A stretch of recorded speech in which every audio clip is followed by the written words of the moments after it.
A bipartisan group of U.S. lawmakers is urging President Joe Biden to address global religious persecution. Republican Senator James Lankford of Oklahoma was among the lawmakers who signed that letter. It called religious freedom one of the most basic human rights for all people, adding it is, quote, an area of sincere bipartisan support. Representative Henry Cuellar from Texas was among the Democrats who signed the letter. Joining us now is Andrea Picciotti-Bayer, director of the Conscious Project. Andrea, welcome. So good to have you back on. Let's talk a little bit more about this letter. In it, members noted the persecution of a number of religious groups, including the Uyghurs in China. And it also stated that due to China's hostility towards religious groups, that the U.S. has an obligation to respond. What do you think of that? And do you think it will have any effect on the White House and its policies?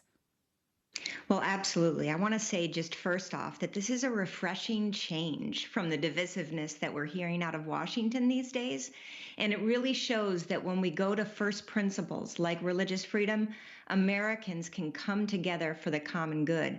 This letter is really important, especially as 100 days have passed in the Biden administration, and we have a lot to be hoping for as far as American continued leadership on international religious freedom.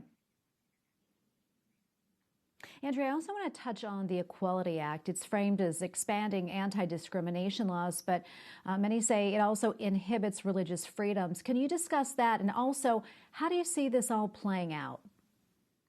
Absolutely, Tracy. We are very concerned with the Equality Act for many reasons, some of them regarding kind of a distorted understanding of the human person and sexuality, but also for the legislating away of federal religious freedom protections, specifically the Religious Freedom Restoration Act. Now, it looks like there is not enough support in the Senate to pass the act, although people should continue to contact their senators and show their disapproval for such sweeping legislation that disregards religious freedom. But it's also a reminder that if we want to be leaders on the international stage, we have to keep our house in order too when it comes to defending and encouraging a robust understanding of religious freedom here at home. Andrea, earlier this week, Newsweek had published an opinion piece titled, "Could Religious Liberty Help End the Culture War?" That is. I want to get your take on that. And can you talk a little bit more about that? Well, Tracy, it's a fabulous piece, and it's written by a member at the Ethics and Public Policy Center in D.C., Andrew Walker. He's written a new book on religious freedom, and the piece says that even though we look as if America is becoming a more and more secular country, we still have people who are people of faith and are committed to their beliefs.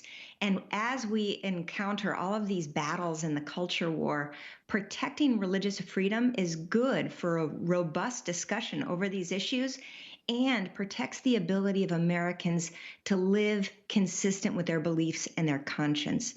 That goes to our fundamental founding principles. And the piece, again, is a reminder that we can be peaceful even as we come into disagreements on these very delicate issues. Andrea, we have probably about a minute left, but before I let you go, wondering if there's anything that you're following that you think would be important for our viewers to know.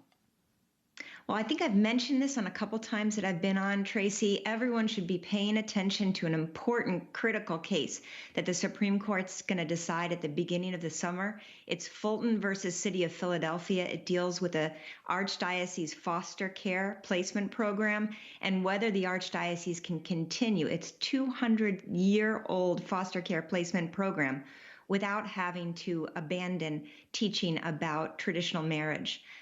It's an important case. I think that the Supreme Court's going to hand a victory for religious freedom, and it's going to set a marker for how we can continue to go forward in service and in love.